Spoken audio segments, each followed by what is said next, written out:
ऋषभ पंत वगळता अन्य batsman flop ठरलेले टी20 वर्ल्ड कप मध्ये भारतीय बॅट्समन पाकिस्तानच्या फास्ट बॉलिंग समोर ढेपाळल्याचं दिसतंय। विराट कोहली, रोहित शर्मा, सूर्यकुमार यादव स्वस्तात माघारी परतले। मोहम्मद आमिर आणि नसीम शहा त्याबरोबरच रौफच्या दमदार प्रभावी गोलंदाजीच्या समोर टीम इंडियाचे बॅट्समन हे ढेपाळल्याचं पाहायला मिळतंय। ऋषभ पंतचा अपवाद वगळता इतर भारतीय बॅट्समन्सनं काहीशी निराशाच केल्याचं दिसतंय।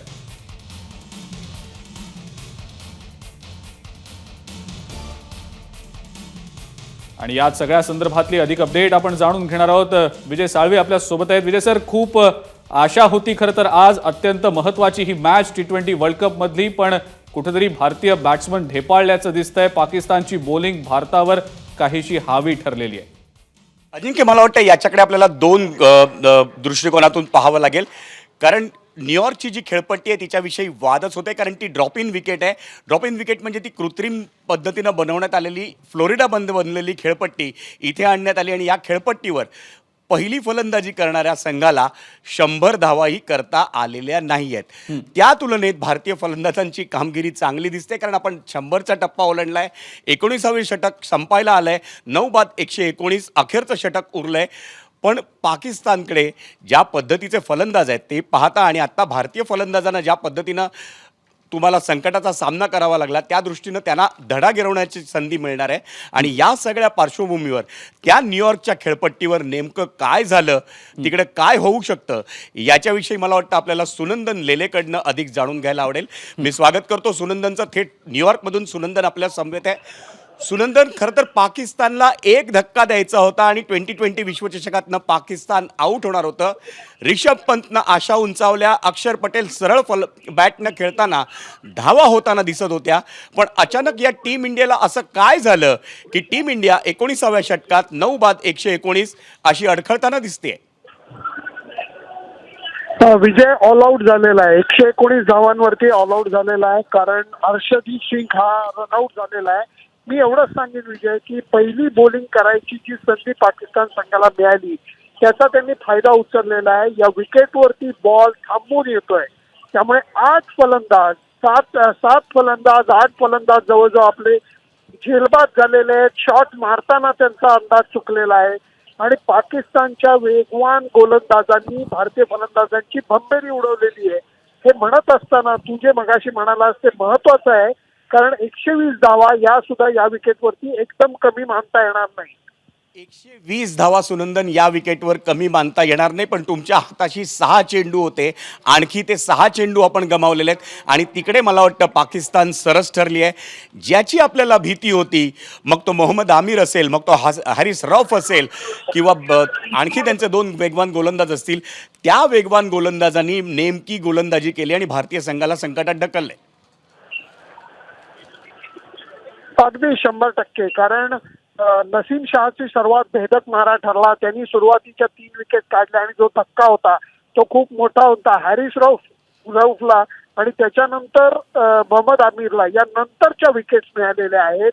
परंतु पूर्ण 20 षटकं बॉल हा थांबून येत होता आणि त्या गोष्टीचा अंदाज भारतीय फलंदाजांचा चुकला, हे एक विजय गोष्ट आहे।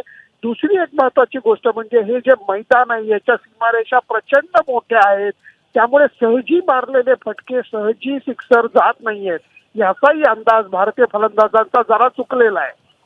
भारतीय फलंदाजांचा अंदाज चुकला म्हणजे विराट कोहली असेल, रोहित शर्मा असेल, यांना आपल्याला दोष द्यावा लागेल। कदाचित अक्षर पटेल असेल, जो कदाचित सरळ बॅटनं खेळत होता, धावा होत होत्या, पण तोच अक्षर पटेल पुढे सरसावला आणि मोठा फटका खेळायला गेला, त्याचा त्रिफळा उडाला।